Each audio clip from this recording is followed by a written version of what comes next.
6월 16일 KMA 뉴스브리핑입니다. 정부의 일방적인 원격 의료 도입과 의대 정원 확대 추진에 전공의들이 강하게 반발하고 나섰습니다. 전공의협의회는 어제 서신문을 통해서 원격 의료와 의대 정원 확대는 의료의 근간을 뒤흔드는 일이라고 규정했습니다.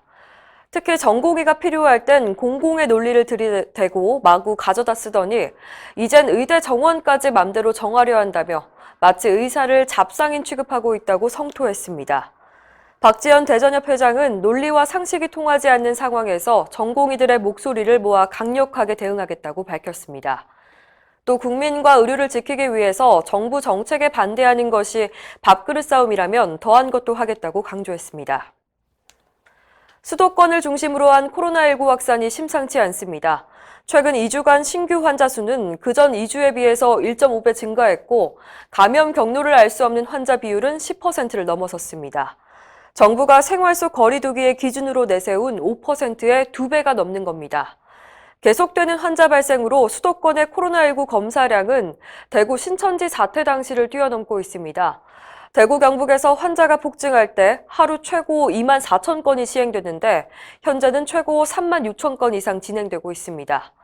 정부와 의료계는 현 상황을 심각하게 보고 있습니다.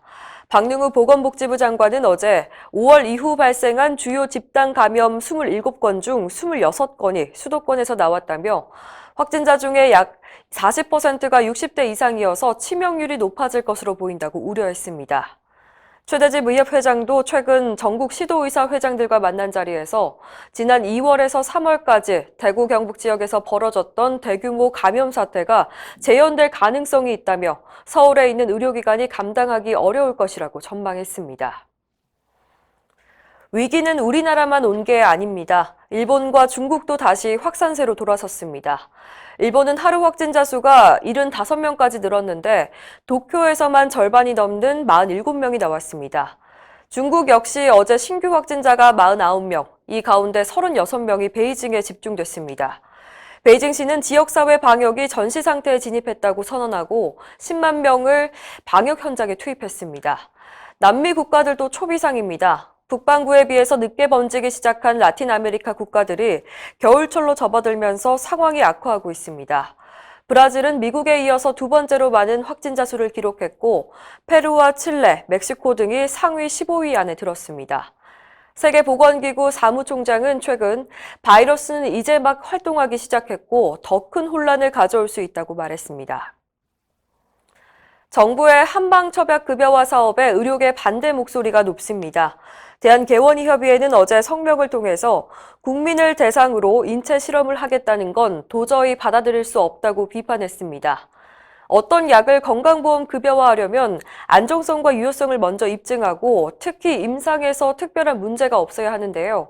시범 사업을 실시한 뒤 나중에 안정성과 유효성을 확인하겠다는 정부의 발상은 상식을 벗어났다는 겁니다. 협의회는 대동여지도가 뛰어난 문화유산이라고 해서 이를 내비게이션에 적용하는 사업을 국민 세금으로 한다면 누가 납득하겠냐고 꼬집었습니다. 코로나19 영웅들을 찾아서 격려하는 이벤트가 열립니다. 서울특별시 의사회는 JTBC, 메가박스 등을 경영하는 중앙그룹과 협약을 맺고 코로나19와 사투를 벌인 의료진의 모습을 담은 홍보 영상물을 제작했습니다. 현재 코엑스 파르나스 미디어타워 전광판에서 상영 중입니다. 다음 달 25일엔 히어로즈 나이트 행사가 열리는데요. 방역 최전선에서 애쓴 의사들을 초청할 예정입니다. 박홍준 서울시 의사회장은 이번 행사로 음지에서 수고한 의료진의 노력이 재평가받을 수 있길 바란다고 말했습니다. 이상으로 뉴스브리핑을 마칩니다. 자세한 사항은 의협신문을 참고하시길 바랍니다.